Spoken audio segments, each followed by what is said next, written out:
ഭർത്താവും ഭാര്യയും തമ്മിൽ ചെറിയൊരു വഴക്കുണ്ടായി. ആരാദ്യം മിണ്ടുമെന്നുള്ളതായിരുന്നു അവരുടെ വഴക്കിലെ ഏറ്റവും പ്രധാനപ്പെട്ട കാര്യം. ആരും തോറ്റുകൊടുക്കാനായിട്ട് തയ്യാറായിരുന്നില്ല.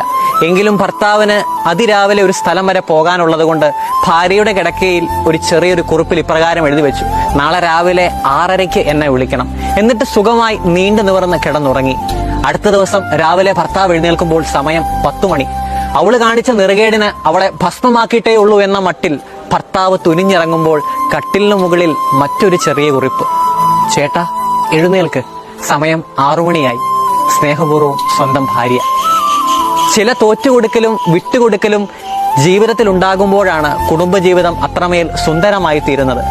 വേണ്ടപ്പെട്ടവരുടെ മുമ്പിൽ നിങ്ങൾ തോറ്റുകൊടുക്കുമ്പോൾ നിങ്ങൾ ചെറുതാവുകയല്ല, മറിച്ച് അവരുടെ മുമ്പിൽ നിങ്ങൾ വലുതാവുകയാണ് ചെയ്യുന്നത്.